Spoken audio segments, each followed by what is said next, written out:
Poštovani gledaoci i ljubitelji basketa, sad se družimo sa ove pozicije, imamo priliku i privilegiju pred veliko finale treće sezone BG3 lige da najavimo najvećeg basketaša u istoriji ovog sporta, ujedno i tvorca ovog terena i cele Bulut Hoops Akademije, Street lige i brojnih drugih patenata. To ćete čuti od samog mog sagovornika Dušana Domovića.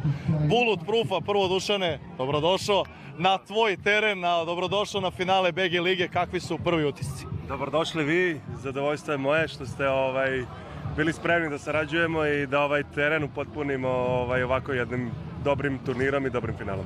Kako ti se za sad čini atmosfera i samo stanje ekipa pred veliko finale?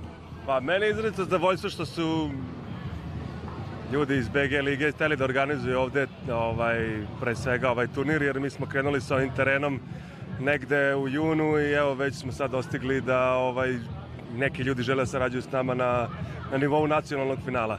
Što se tiče samog turnira, zaista zanimljivo je bilo gledati. Mislim da se dve najbolje ekipe i nalaze u finalu i očekujem u stvari zapravo jedan pravi momački basket kako u stvari srpska publika i želi. Nije ovo jedini događaj i sam turnir koji je završen. Ovde je bilo i finale još jednog tvog patenata Street lige.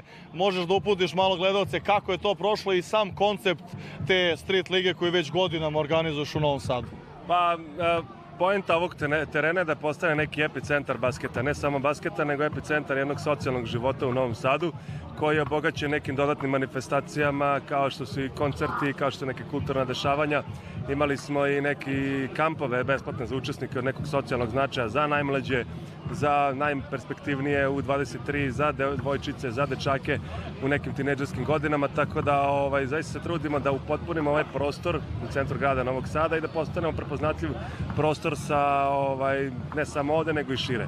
Što tiče Street lige, ona je počela davne 2017. i od stvari se sve svodi na ovu masovnu rekreaciju i ovu pravu ljubav prema sportu i zaista mi je drago da smo u toku finala imali i festival uličnih svirača koje je bilo finale popraćeno jednim velikim koncertom, tako da je bilo zaista zanimljivo. Da li možda nam daš možda uvid u neke buduće projekte samog Bulut Hoopsa i Street lige i sličnih patenata, koji su možda neki planovi za dalje?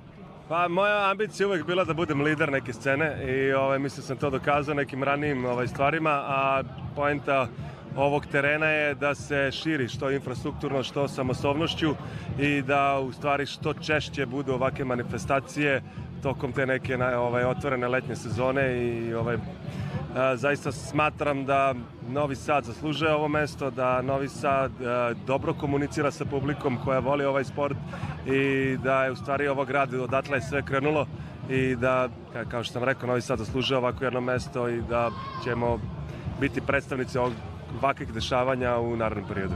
Poslednje pitanje, Novi Sad deluje da je meka Trick-3 basketa, to je jedan uvrežen termin, ti si pričao da si pre skoro 30 godina osvajao prve turnire, igrao. Kako ti se čini razvojni put, eto, od te 97. Beočina, Rume, Bačke Topole i ostalih mesta gde si igrao na početku do ovog danas gde ti sad imaš svoj teren i gde sad ti organizuješ, ulozi si organizatora jednog od turnira i same ekipe koje dolaze na tvoj teren. Kako ti se čini put i razvoj basketa u Srbiji? Pa da, ovo je neverovatno jedan uspon ovog sporta, počevši, basket je u Novom Sadu uvek bio deo masovne rekreacije, uvek je postojala publika koja je gledala taj sport i uvek smo ga voleli i igrali na dobrom nivou.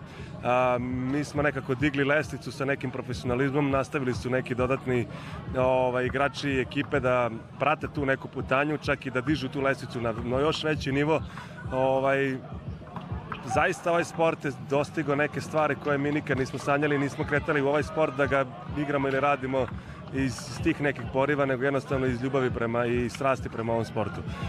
Drago mi je da se ovaj sport povećava i da je postao globalan i da u stvari to daje priliku ne samo meni, nego svim ostalim ljudima koji su strastveni prema ovom sportu, da budu deo zajednice i da uživaju u stvari u tom putu. Kao najveći basketaš svih vremena i neko ko vjerojatno ima najviše iskustva u ovom sportu, utisci pred samo finale, da li možda imaš svog favorita ili ovako objektivno, šta misliš, ko dolazi do pobjede u velikom finalu? Pa ekipa je jedna mnogo agresivnija od druge, ali ova druga je mnogo iskusnija po meni, predvođena JLP-om.